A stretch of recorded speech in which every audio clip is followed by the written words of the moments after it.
How can price per square foot even be a factor in pricing a home on an acre or more? Well, it shouldn't be.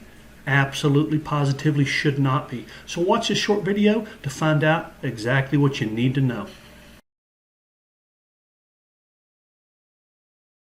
Yes, it's Stuart Sutton at Acre Plus Homes, and we do specialize in homes on an acre or more. There are many variables, nuances, and differences in homes on small acreage than typical subdivision homes.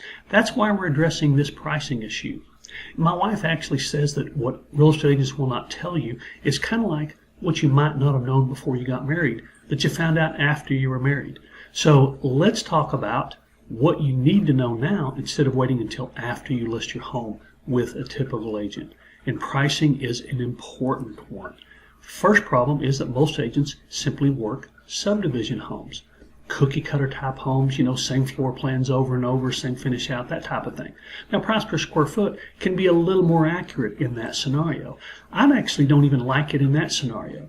Now, we do sell subdivision homes as well, because a lot of our clients will sell a home in a subdivision and move out to acreage. Some will sell their home on acreage and move to a subdivision. So we are familiar with that. And I don't even think price per square foot is the best way to do those homes. It's terribly inaccurate with acreage homes. There's just no doubt about that. But the reason that price per square foot is so inaccurate is because it's only one factor. Think about this. Price per square foot is one generic overall factor. Whereas when we price a home on an acre or more, we come to a valuation range. We use a lot of different variables, and those include fencing, workshops, finish out, number of garages, number of baths, and on and on and on. Media rooms, outdoor kitchens, lots of different factors. Price per square foot just cannot adjust for all of those. It can, but it's not accurate to do it that way. So there are basically three ways that a home can be valued. One is what I call data driven. As you can imagine, that's what appraisers use. Appraisers can't go look at homes, can't walk through homes that have been sold, because they're sold and closed and somebody new lives in them. It would take a lot of work to go knock on those doors and see those homes. Bottom line is that it's pure data, and they have to use the data they have to make the adjustments that they make. Data driven is also used by Zillow. Has anyone from Zillow ever come out to your house or your neighbor's houses? Of course not. It's pure data. Now, they have a lot of it, but it still can't tell the whole story. Just can't do it. And the tax assessor is data driven. There's no doubt about that. Tax assessors are purely data driven.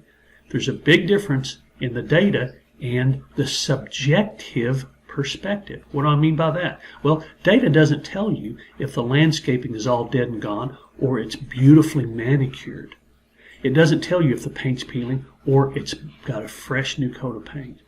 Data can't give you all the details on a home that affect the value. There are other ways to do that, but price per square foot is not one of them. Price per square foot is too generic. It can't take all those variables into account. That was the second way, by the way, the agent's price per square foot method. So first is data driven. Second is agents, the way they do it, which is typically price per square foot. Now, I use three different analysis. My method kind of marries appraisers and agents, because I am an agent and I used to be an appraiser.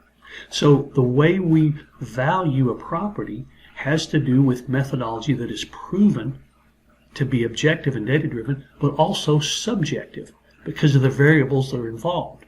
So we look at the immediate area. We also look at the overall market, because let's face it, buyers don't typically come in and look at just one specific area. Sometimes that's the case, but not usually. So we look at the overall market and what's going on with acreage properties in other areas as well. We also look at pending and active properties. Most appraisers aren't going to do that. What they're looking for is to justify an established value. They know the contract price, and they're just trying to support that. Whereas when you're looking to put your home on the market, you want a valuation that'll show you what it'll sell for. It's kind of a different animal. But we look at pending and active, not necessarily to value the property, but maybe to make an adaptation if the market is trending up, or the market is trending down, or it's staying on an even keel. So we take all those into account. We also use adjustments for the variables. In other words, if a house has 4 garages and another one has 2, there's a difference. Price per square foot doesn't take that into account. If one has an outdoor kitchen and another one doesn't. If one has 4 baths and one has 2.5 baths.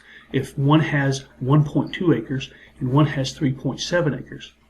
Now wait a minute, I hope you heard that. Price per square foot is completely ineffective for a home that has 1.2 acres versus one that has 3.7 acres. I mean, think about it for a second. Let's just say we have nearly exactly the same home. Same builder built it, same square footage, same finish out, but one's on 1.2 acres and one's on 3.7 acres. How can price per square foot even play a role? Because that extra land has value. I hope this is making sense. I'll give you a couple of quick examples. Had a couple call me and their previous agent had assessed their home at $750,000. When I shared with them our methodology and what I thought the home would sell for, it was $100,000 less. That's a hard pill to swallow. We did sell it where I suggested because they believed the methodology and the strategy that I used. Had another one where another agent had assessed it at $2.2 million. I assessed it at about $400,000 less. That, again, a very hard pill to swallow when you're really excited about a high price. But we did sell it in the range that I suggested. Now, keep in mind, we're not selling these houses just because we lower the price and sell them at a low price so everyone's excited. My listings actually sell at higher than the average in the MLS. And that's true in all price ranges. Entry-level price range into an acreage property and luxury. Bottom line is that my listings sell above the average for a reason, because we assess in a way that will maximize your profits. But we also assess in a way that will realistically get your home sold. Again, I hope this is making sense. And if it is making sense, I hope you'll watch the next video. This one is about the biggest secret that you probably don't know about selling your home on an acre more. Hope to see you at that video.